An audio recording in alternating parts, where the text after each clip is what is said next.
అందరికీ నమస్కారం.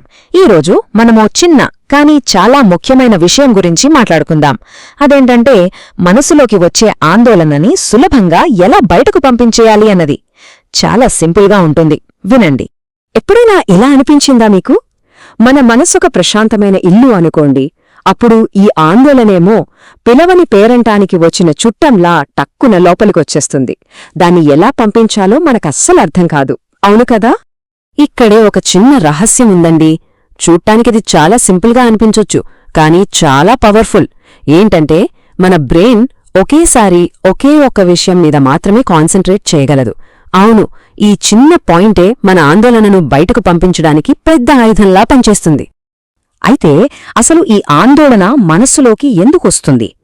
మనస్సు ఖాళీగా ఉన్నప్పుడు ఏం జరుగుతుందో ఇప్పుడు చూద్దాం. ఇది మన క్లాస్లో చెప్పుకునే కొత్త పాఠం లాంటిదన్నమాట. వినండి. ఒక్కసారి ఊహించుకోండి, ఆఫీస్ పని, స్కూల్ పని అంతా అయిపోయి సాయంత్రం ప్రశాంతంగా కూర్చుంటాం కదా. అప్పుడు మన మైండ్ ఖాళీగా ఉంటుంది. సరిగ్గా అప్పుడే భవిష్యత్తులో ఏమవుతుందో, ఈరోజు నేనేం తప్పు చేశానో, మా బాస్ అలా ఎందుకన్నారో ఇలాంటి ప్రశ్నలన్నీ క్యూ కట్టేస్తాను. చూడండి, మనం ఏ పని చేయట్లేదు, కానీ మనస్సు మాత్రం బాగా అలసిపోతుంది. సో ఇక్కడ రెండు రకాల ఆలోచనలున్నాయి.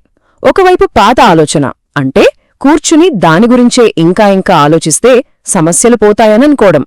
కాని అలా చేస్తే ఏమవుతుంది? ఆ సమస్య ఇంకా పెద్దదవుతుంది, ఒక చిన్న మబ్బు పెద్ద తుఫాను మబ్బుగా మారినట్టు. మరోవైపు కొత్త ఆలోచన, ఏదైనా ఒక మంచి పని చేస్తే ఉన్న సమస్య కూడా చిన్నదిగా అనిపిస్తుంది. అయితే మరి దీనికి పరిష్కారమేంటి? ఆ రహస్యమేంటో ఇప్పుడు చూద్దామా? అదే మనసుని బిజీగా ఉంచటం. ఇది ఎంత సులువంటే ఎవరైనా సరే పాటించవచ్చు. చూడండి, అర్థవంతమైన పని మనస్సులో ఉన్న ఆందోళనని బయటకు నెట్టేస్తుంది. ఇది ఎలా పనిచేస్తోందంటే, ఒక గ్లాస్ని పూర్తిగా జ్యూస్తో నింపేశామనుకోండి, ఇంకందులో వేరేది పట్టడానికి కాస్త కూడా ఖాళీ ఉండదు కదా. మన మనస్సు కూడా అచ్చం అలాంటిదే. దాన్ని మంచి పనులతో నింపేస్తే ఆందోళనకి చోటే ఉండదు. మంచి పనులంటే ఏవో పెద్ద పెద్దవే కావక్కర్లేదు, చాలా సింపుల్. ఉదాహరణకు ఒక మంచి పుస్తకం చదవడం, లేదా ఏదైనా కొత్త స్కిల్ నేర్చుకోవడం, ఇంట్లో వాళ్లకి చిన్న హెల్ప్ చేయడం, ఓ 10 నిమిషాలలా బయట నడిచిరావడం, లేదా మన సొంత లక్ష్యాల కోసం పనిచేయడం. చూశారా ఎంత సరదాగా ఉన్నాయో? వీటిలో ఏది చేసినా మనసుకి చాలా హాయిగా ఉంటుంది. ఈ మాట ఎప్పుడూ గుర్తుంచుకోవాలి. ఖాళీగా ఉన్న మనసు ఆందోళనను పిలుస్తుంది, అదే పనిలో ఉన్న మనసు శాంతిని ఆకర్షిస్తుంది. ఎంత మంచి మాటో కదా. సరే, ఈ విషయం ఇంకా బాగా అర్థం కావడానికి 2 విద్యార్థుల కథ చూద్దాం. వాళ్లకి ఎలాంటి ఫలితాలొచ్చాయో మనమే తెలుసుకుందాం. ఇది మన స్కూల్ టెక్స్ట్ బుక్లో ఉండే ఒక చిన్న కథలాంటిది. ఇక్కడ 2 రాహుల్ ఇంకా ఆశ. ఇద్దరికీ పరీక్షల ఒత్తిడి ఉంది. రాహుల్ ఏం చేశాడంటే ఒక స్టడీ ప్లాన్ వేసుకుని మధ్య మధ్యలో ఫ్రెండ్స్తో ఆడుకున్నాడు. సో అతని మనసు ఎప్పుడూ యాక్టివ్గా బిజీగా ఉంది. కాని ఆశ ఏం చేసిందంటే ఒంటరిగా ఒకచోట కూర్చుని అయ్యో నేను ఫెయిల్ అయితే ఎలా అని పదే పదే ఆలోచిస్తూ ఉండిపోయింది. ఆమె మనసు ఖాళీగా ఉండి ఆందోళనతో నిండిపోయింది. చూసారా, ఈ చిన్న కథ నుంచి మనం ఏం నేర్చుకోవచ్చు? రాహుల్ తన మనసుని బిజీగా ఉంచటం వల్ల అతనిలో కాన్ఫిడెన్స్ పెరిగింది. కాని ఆశ తన మనసుని ఖాళీగా ఉంచడం వల్ల ఆమె స్ట్రెస్ ఇంకా పెరిగిపోయింది. అంటే చిన్న చిన్న పనులు చేయడం వల్ల మనలో భయం తగ్గుతుంది.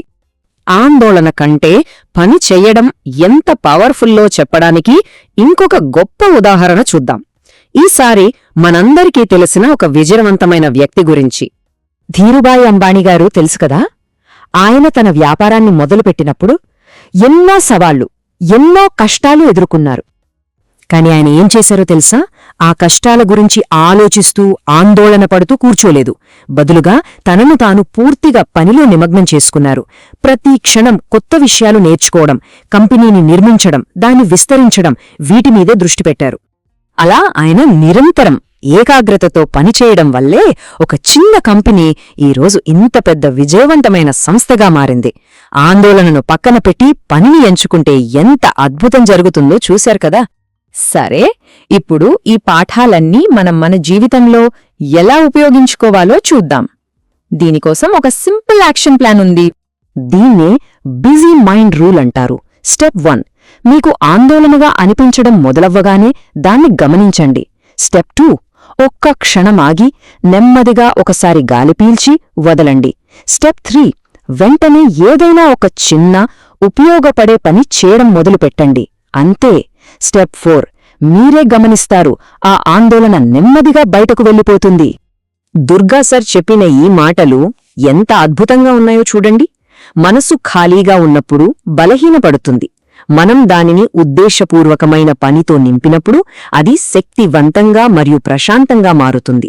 సింపుల్గా చెప్పాలంటే, ఖాళీగా ఉంటే మనస్సు వీక్ అవుతుంది, పనితో నింపితే పవర్ఫుల్ అవుతుంది. సరే, ఈరోజు ఈ మంచి మాటలతో ముగిద్దాం. ప్రతిరోజూ మనస్సులో ఇలా అనుకుందాం: నేను నా మనసును అర్థవంతమైన పనితో బిజీగా ఉంచుతాను. ఆందోళనకు బదులుగా పని నేర్చుకుంటాను. గుర్తుంచుకోండి, ప్రతిరోజూ మనం నేర్చుకునే చిన్న విషయమే ఏదో ఒకరోజు మనల్ని పెద్ద విజయానికి దారితీస్తుంది.